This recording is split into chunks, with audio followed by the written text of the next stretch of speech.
जनसंवाद मेळाव्याच्या निमित्तानं व्यासपीठावर उपस्थित आपले पक्षप्रमुख आदरणीय उद्धव बाळासाहेब ठाकरे, माझे सहकारी नेते ॲडव्होकेट अनिल परब, भास्करराव जाधव,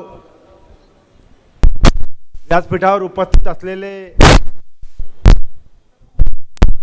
शिवसेनेचे पदाधिकारी,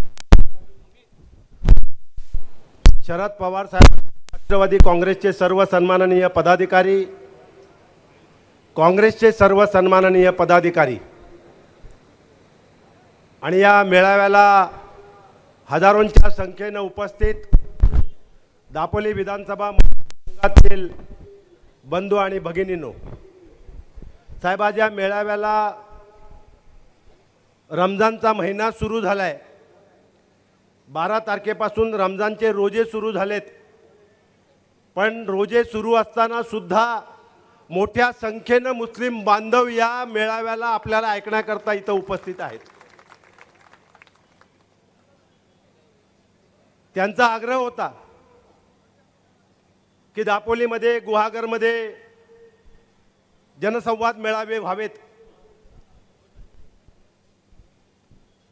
आता 3:15 झालेले आहेत आणि 4 वाजता उद्धव साहेबांना टेक ऑफ घ्यायचं आहे, कारण 5 वाजता मुंबई एअरपोर्ट बंद होणार आहे हेलिकॉप्टरच्या लँडिंगसाठी, आणि म्हणून कुठल्याही परिस्थितीत 4 वाजता टेक ऑफ घेणं आवश्यक आहे। सुषमाताई ते आल्या आणि मी त्यांना माईकवर बोलायला दिलं, त्यामुळे ते अरे मी आले, मला सेटल तरी होऊ द्या, पण वेळेची मर्यादा होती, कारण कुठल्याही परिस्थितीत 4 वाजता टेक ऑफ घ्यायचं आहे, कारण 5 नंतर हेलिकॉप्टर लँड होऊ शकणार नाही आहे आणि ही परवानगी नसल्यामुळे म्हणून आपण थोडी घाई करतो आहोत। साहेब, या इथं मुख्यमंत्र्यांची एक सभा झाली, मी कधीच मुख्यमंत्र्यांवर किंवा कोणावर टीका करत नाही, पण आज उल्लेख एवढ्यासाठी करतोय, पहिल्यांदा या प्रकारचा उल्लेख मी इथं करतोय, कारण त्या दिवशी योगायोगानं मी दापोलीमध्ये होतो आणि इथंच सभा होती आणि या सभेतूनच मी इथून गुहागरला गेलो, माझी गाडी इथूनच गुहागरला गेली, मी होतो त्यावेळेला दापोलीमध्ये। मला पत्रकारांनी हा प्रश्न विचारला आणि ज्या तऱ्हेनं या ठिकाणी वल्गना केल्या गेल्या, मोठमोठ्या वल्गना केल्या गेल्या की आता ही सभा होणार कशी, हे मंडप भरणार काय, इथे कार्यकर्ते येणार काय, लोक होणार काय, असे अनेक प्रश्न उभे केले गेले। मुख्यमंत्र्यांच्या सभेला 50% सरकारी कर्मचारी होते ना, आणि 50% भाड्याने आणलेले होते की नाही साहेब? आजच्या सभेला एकही भाडखाऊ या ठिकाणी उपस्थित नाही आहे का? एक तरी भाडखाऊ आहे का? एखादा भाडखाऊ खबऱ्या घ्यायला आला असेल तर कोपऱ्यात कुठेतरी उभा असेल, आणि म्हणून सगळे निष्ठेचे मावळे या सभेला उपस्थित आहेत। हा सभा मंडप खचाखच भरलाय, पूर्ण भरलाय, तुडुंब भरलाय। जी पत्रकारांसाठी व्यासपीठ उभं केलंय त्याच्या मागे सुद्धा खुर्च्या टाकल्या आहेत, उजव्या बाजूला मंडपाचा पडदा काढूनही खुर्च्या टाकल्या आहेत, इकडे असंख्य संख्येने उभे आहेत, डाव्या बाजूला असंख्य संख्येने उभे आहेत, पलीकडे असंख्य संख्येने उभे आहेत। साहेब, आज तुम्हाला शब्द देतोय की या दापोली विधानसभा मतदारसंघ, आता जरी रायगड लोकसभा मतदारसंघ असला आणि निवडणूक असली तरी साहेब तुम्हाला मी शब्द देतोय, या दापोली विधानसभा मतदारसंघातल्या जनतेच्या वतीनं, मतदारांच्या वतीनं, तमाम माता बंधू भगिनींच्या वतीनं शब्द देतोय की येणाऱ्या लोकसभेला आनंद गीते खासदार होईलच,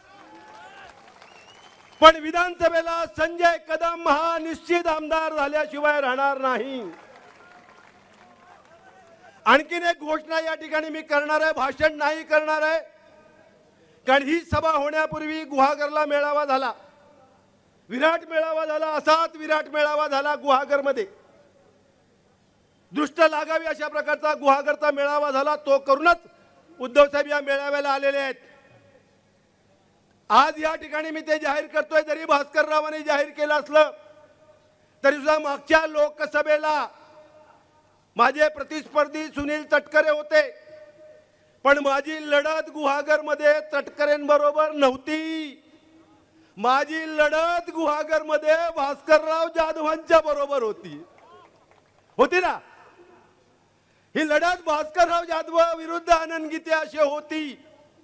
आणि म्हणून मग ही दोन वाघांची टक्कर असल्यामुळे मी काठावर पुढे सरकलो. पण आता आम्ही दोघे एका व्यासपीठावर आहोत. तटकरे औषधालाही गुहागरमध्ये शिल्लक नाही आहेत का भास्करराव? आणि म्हणून आता इथं जाहीर करतोय त्यांच्या उपस्थितीत, उद्धव साहेबांना शब्द देतोय की या लोकसभेला, या रायगड लोकसभा मतदारसंघात सर्वाधिक मत ही गुहागर विधानसभा मतदारसंघामध्ये मिळतील आणि गीते खासदार होतील आणि भास्करराव पुन्हा निश्चितपणाने आमदार होतील. आणि एक तिसरी घोषणा करणार आहे या ठिकाणी, जी तुमच्या सर्वांच्या मनामध्ये आहे, जी तुमच्या सर्वांची इच्छा आहे, केवळ तुमचीच नव्हे तर अखंड महाराष्ट्रातल्या जनतेची इच्छा आहे. केव्हाही विधानसभेची निवडणूक घ्या, महाराष्ट्राचे मुख्यमंत्री उद्धव बाळासाहेब ठाकरेच होतील की नाही?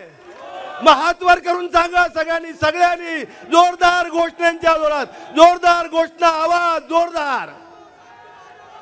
उद्धव साहेब ठाकरे आप आगे बढ़ो, उद्धव साहब ठाकरे आप आगे बढ़ो, उद्धव साहब ठाकरे आप आगे बढ़ो.